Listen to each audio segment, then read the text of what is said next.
کون سا ایسا سبق ہے جو نبی پاک صلی اللہ علیہ وآلہ وسلم کی زندگی گزارنے کے طریقے سے ہمیں سیکھنے کو ملتا ہے؟ آج اسی ٹاپک پر بات کریں گے۔ السلام علیکم ورحمۃ اللہ وبرکاتہ۔ رب اشرح لی صدری ویسر لی امری واحلل عقدۃ من لسانی یفقہوا قولی۔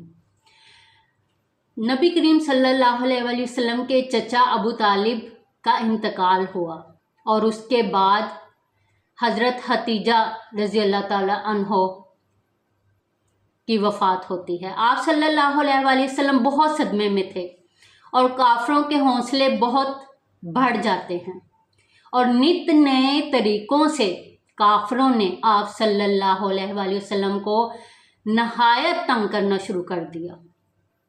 اس کے بعد طائف کا سفر کیا آپ صلی اللہ علیہ وآلہ وسلم نے، چند دن وہیں قیام کیا اور حق کا پیغام دیا۔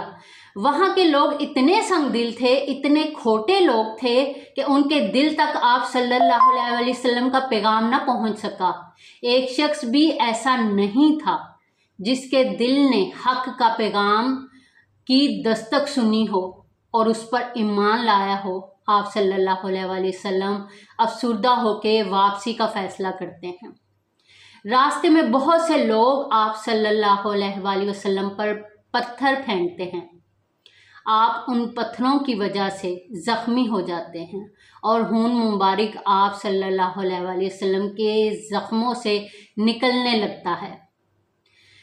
نبی پاک صلی اللہ علیہ وآلہ وسلم نے اللہ سبحانہ و تعالیٰ سے دعا کی، الہی میں تجھی سے اپنی بے کسی اور اپنی بے چارگی کا شکوہ کرتا ہوں۔ مکہ میں داخلہ مطعم بن عدی کے ذریعے ہوا، کیونکہ مکہ میں کوئی کسی کی پناہ کے بغیر نہیں رہ سکتا تھا، یہ اس وقت کا قانون تھا۔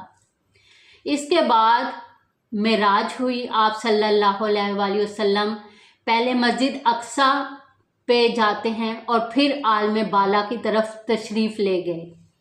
وہاں آپ صلی اللہ علیہ وآلہ وسلم نے اللہ سبحانہ تعالیٰ سے کلام کیا، باتیں کی۔ اسی موقع پر مسلمانوں پر نمازیں فرض کی گئی تھیں۔ کچھ کا خیال تھا کہ معراج میں جو سفر ہوا اور جو اللہ سبحانہ تعالیٰ سے ہم کلام ہوئے وہ سب کچھ خواب میں تھا۔ دونوں اوپینین پائے جاتے ہیں، لیکن آپ صلی اللہ علیہ وآلہ وسلم نے عالم بیداری میں معراج پہ تشریف لے گئے تھے۔ آپ صلی اللہ علیہ وآلہ وسلم نے اس وقت اللہ سبحانہ تعالیٰ سے لوگوں کا شکوہ نہیں کیا، نہ شکایت کر سکتے تھے کہ کس طرح لوگوں نے آپ صلی اللہ علیہ وآلہ وسلم کو تنگ کیا، آپ کے پیغام کو جھٹلاتے، اسلام کو قبول نہیں کرتے، اللہ سبحانہ تعالیٰ پہ ایمان نہیں لاتے تھے اور آپ صلی اللہ علیہ وآلہ وسلم کو پتھر برسائے گئے، آپ کو پتھر مارے گئے، پر آپ صلی اللہ علیہ وآلہ وسلم نے کوئی شکایت نہیں کی۔ کیسا سبق دیا ہمارے نبی نے، کیسی خوبصورت مثال سیٹ کی صبر کرنے کی۔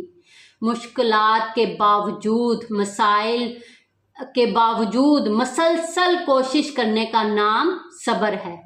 آج ہم چھوٹی چھوٹی باتوں پر بے صبری کا مظاہرہ کرتے ہیں، ذرا سی کمی، کوئی کوتاہی ہو گئی تو ایسے مایوس ہو جاتے ہیں اللہ سبحانہ تعالیٰ کی ذات سے کہ گلا شکوہ شروع کر دیتے ہیں، اور دوسری طرف ہمارے پیارے نبی محمد مصطفیٰ صلی اللہ علیہ وآلہ وسلم کی زندگی مبارک پر نظر دہرائیں تو ہمیں کیا کیا کچھ سیکھنے کو ملتا ہے۔ سب سے اعلیٰ مثال انہوں نے صبر کرنے کی سیٹ کی، صرف ہمارے لیے، اپنی امتیوں کے لیے۔